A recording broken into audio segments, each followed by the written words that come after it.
Well, my official title is President of the Prussian Cultural Heritage Foundation.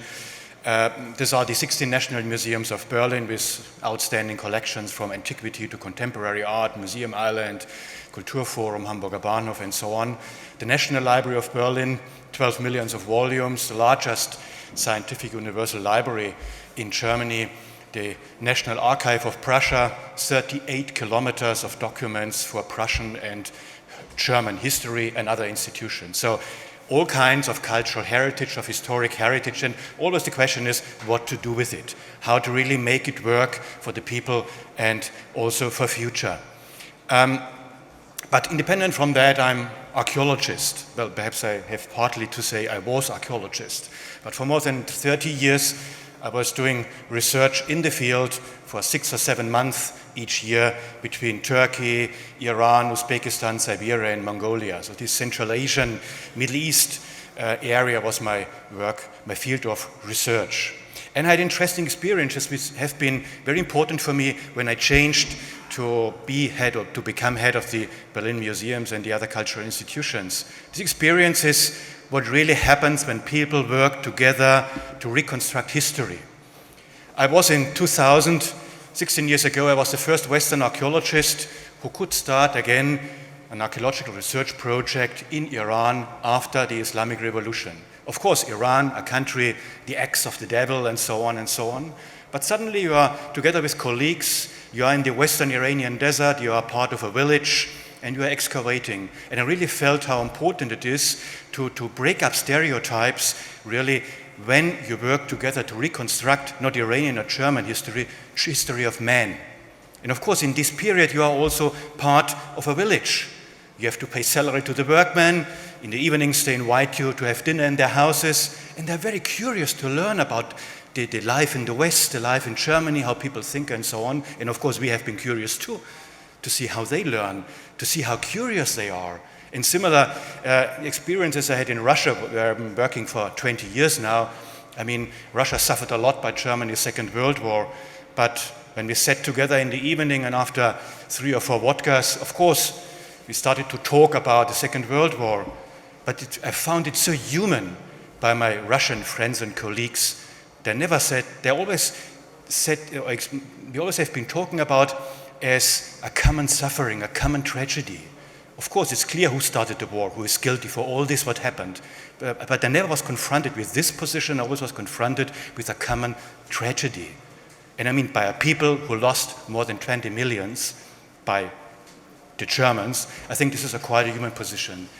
And they also said, when people excavate history of man together and try to reconstruct history, they never would shoot on each other.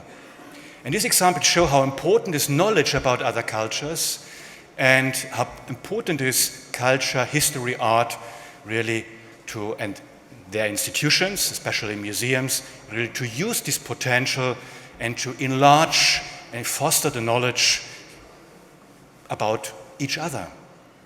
In Berlin, we have these outstanding collections, and I think, and we are doing a lot of think tanks and thinking how we can really make the collections work for society, for the future, how we can do it better, not only seeing museums as temples, only accessible to a certain strata or part of our society. And I think there are 3 different fields which are important. There is one, the narratives of our exhibitions. The second is education, cultural education. And the third field is dedicated to audiences and communities. Let me just tell you a few examples about the 3 fields, the narratives. In the historical center of Berlin, perhaps you know that, there is the Museum Island. If you have not been there, you should not lose it and should see it soon. It's UNESCO World Heritage Site, 5 outstanding buildings with collections from antiquity to the 19th century, the cultural and artistic development in Europe, and the roots of Europe in the Near East. We are just now restoring the Pergamon Museum and changing also our part. And what will be the main narrative? The narrative on the main floor will be an outstanding and a unique museum of history of architecture of antiquity. It starts in one wing with remains of architecture from ancient Egypt. It continues in Mesopotamia.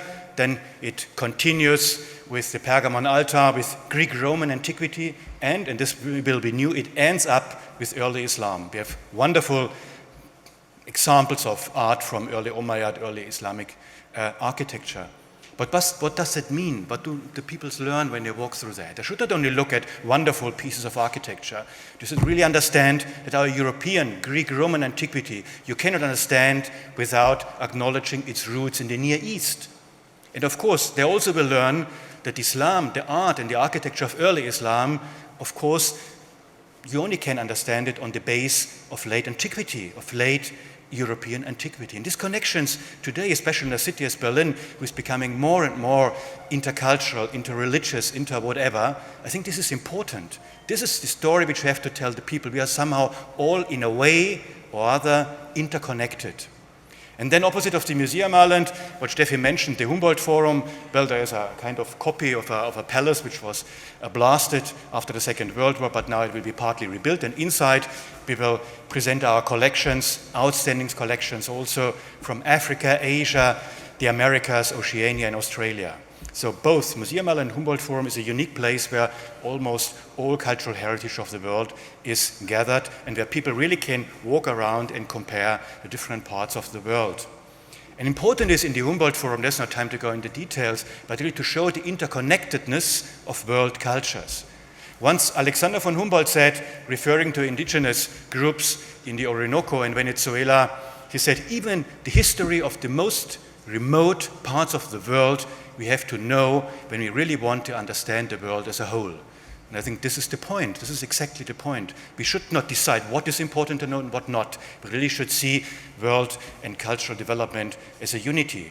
And there are very funny narratives we will present to the visitor. I mean, the Indian Ocean. Long ago, this was a partly globalized world, completely without Europe. Even the first Portuguese have been sailing around there. But anyway, and there are maps, Arabic maps showing this part of the world, and the map was upside down. So Europe, a small piece of Europe was just on the bottom of the map. There was something different in the focus. This was a world of exchange between the Indian subcontinent, the Arabic Peninsula, and Eastern Africa. Or, for example, what you can show, and not so many people know that, related to voodoo, Maroons, these are phenomena of communities through slavery which have been brought in the 17th, 18th century from Central and Western Africa to South America, to the Caribbean. They brought their religious beliefs, their art, but they met, of course, also Indian traditions, and also then there came in Catholic elements, so very strange cultural amalgams, and very fascinating to try to understand what happened when whole communities have been somehow displaced. I mean, these are important narratives which can show the interconnectedness of worlds, of things which we all know, and of things which we ignore, which we never have thought about. This is the power of narratives. The second point is education, cultural education. And this is also more and more important. And this is always a question when you have I don't know who knows it, the Bode Museum. This is especially Christian sculptures from late antiquity to 18th century. This is really hardcore Christians art stuff. Not easy, especially accessible for young people. And we had a project which was called Museum of Emotions. So we took with school classes, especially from parts of Berlin where 80% were of Turkish background, not really familiar with Christian saints and Christian art. And they've been quite, what will that be? What kind of building is that? And we worked with artists and curators. And they said, well, look at the sculptures, also some paintings, look at the paintings. And what do you see in the sense of emotions, feelings, and what images come to your head when you see that, when you see a Pieta? Of course, there come images to your mind from, from Palestine, from war, from many, many other things. And then they had really to create stories out of that.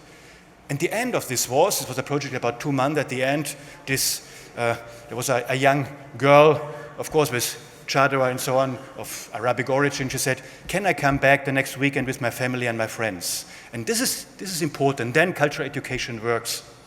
Or now we have, you know that in Europe, especially in Germany, we have hundreds of thousands of refugees. And there's one project of cultural education called Multaka. Multaka is Arabic and means meeting point, meeting place. And we are training refugees to become museum guides on the museum island in Berlin. It's very funny how it works. I asked my colleagues who are doing this project, are you going to these camps where they are? No, it goes through social media. And it's well known, when the refugees arrive in Europe, they do not ask, the first they ask for is not food and clothes, but do you have Wi-Fi? Where is Wi-Fi? It was very funny. They sent out through social media, who wants to become museum guide at the Museum XY at 10 o'clock on Thursday, and there stood a group of 15 or 18 young Syrian and other people. And it's very funny because there are three elements. One element is Museum of Islamic Art. I mean, never your own culture is more important than when you are abroad, especially in a situation as a refugee is. Second element, the Bode Museum, Christian art. This is the world where they are living now. They have to learn to understand it. And the third element with the German Historical Museum, German history in 20th century, complete destruction, also a moral defeat, but then really, look what happened. There's always a hope to build up a country. And it's really fantastic how it works. So also education, culture education has a lot of power to give knowledge to people. And a third element are audiences and communities. I mean, this means diasporas which are in Germany, for example, for presenting objects from Africa, from Cameroon, which we have in our collection. We are working with a small diaspora from the same region in Cameroon, working together, and their voice, their vision on the objects, the idea about the objects should also be visible in the future presentation of this kind of art in the Humboldt Forum. So what we call multi-perspectivity, I think this is very important because these objects change their meaning on the way from the original usage in Africa until they finally reach the Humboldt Forum in Berlin. And another story of including audiences, communities, is last night I came back from Bolivia. We have a large collection of Andine textiles from Inca and colonial period. And in La Paz there's a wonderful museum and institution for doing research.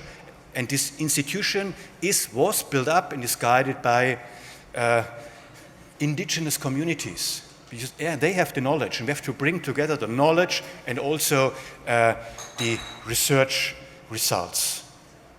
And the third example which comes just to my mind, listening to the lecture of Martin, I think it's important, many of our colleagues are not so convinced that copy are really the right way. There's authenticity, you need the original. I find it a quite academic discussion. I'm completely 100% your opinion. I mean, one must do something, and what happens now in the Near East, one really must say, fuck off, you bastards from ISIS. You destroy it, we will put a copy, we will rebuild it immediately. And this is, I think, a very important message. They should not have the last word. From our German history, we have similar developments. You know about the so-called degenerated art. Or, for example, the Nazis, or the Germans who destroyed the capital of Poland, Warsaw, the Palace of Warsaw, the old city of Warsaw, because they destroyed it intentionally to take history away from them.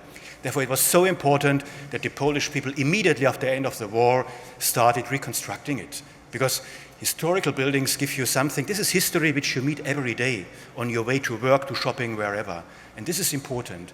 And coming to audiences and also communities, I mean, there is a way, there are many methods about reconstructing, about printing and so on, with sandy material and glue and so on. It's unbelievable, embarrassing what you really can do technically. But there is one method, this is motion from structure. I heard about that, and it just comes to my mind listening to a lecture, because this means you can take any photos of any quality from any angle of certain elements, architectural elements of these buildings from Palmyra, for example, and there's a way of scanning it and converting it in a three-dimensional model, which later you can print, in short words. But what is the good thing in that? You really can. It had an enormous outreach because you can really ask worldwide the people, you have been in holiday to Palmyra, please do your contribution, send all the photos you have to one place, and then this is something very important to include you and us, really to do it also. And all these photos, they may be not perfect, holiday photos can contribute later to reconstruct these important monuments. So to end up, I mean, it is clear, and coming back to the collections, we have to make the collections work, and we have somehow also to decolonize the collections. And what is very important, the museums are temples, but somehow we have to turn it into a kind of laboratories, cultural and social laboratories, and then they can contribute a lot for a peaceful society, and I'm a hopeless pessimist also for a better world. Thank you.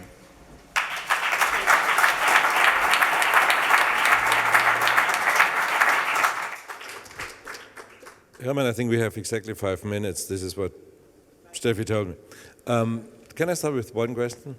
I mean, you talked about the refugees coming to, you mentioned the refugees coming to Berlin or to Germany. Do you talk to refugees to collect data, to collect information?